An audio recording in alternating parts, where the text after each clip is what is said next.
As you move towards your left, you will come across another mini shrine or the projection.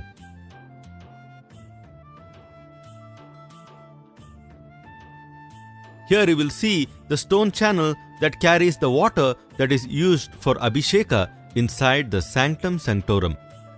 Just go around the structure and you will see a statue where the person has raised the right leg very high. This and next sculpture on the other side of the corner depicts the story of the fifth incarnation of Vishnu, that is Vamana and Trivikrama avatar. This is the first avatara where Lord Vishnu incarnated as a human being.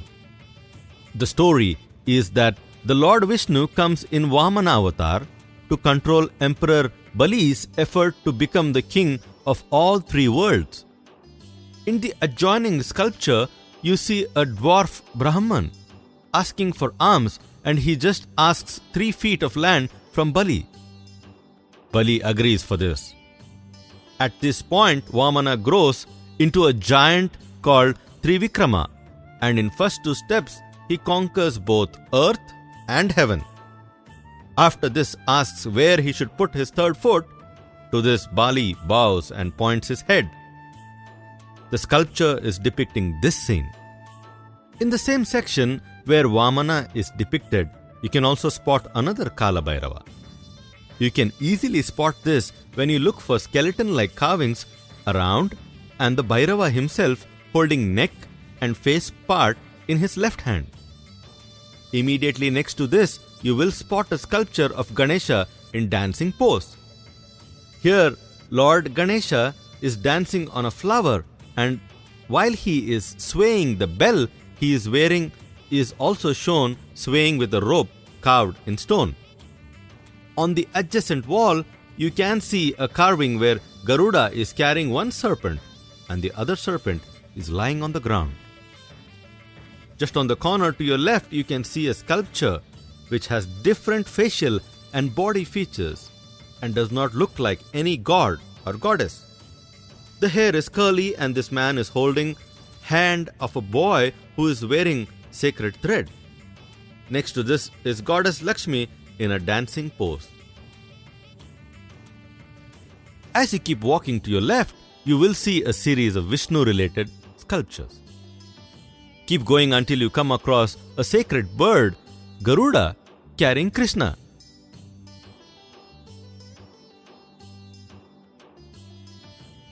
This is a depiction of famous Sri Krishna Parijata.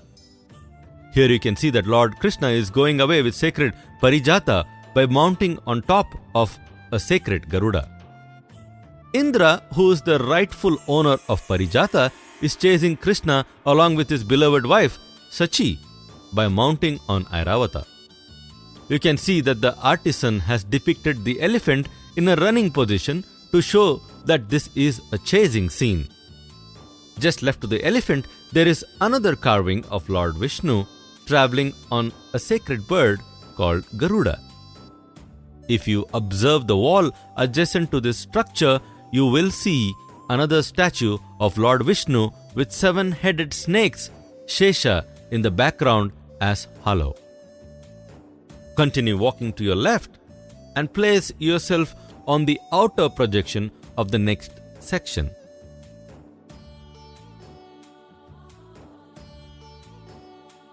There is a lady in a dancing position.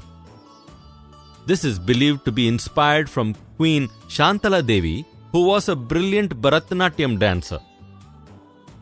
Just besides this, there is another statue of Lord Vishnu. In the next section, you will find some more statues of Lord Vishnu, a statue of Lord Brahma, and several statues of ladies in various musical and dancing postures. Please keep moving to your left and pass through the next section as well.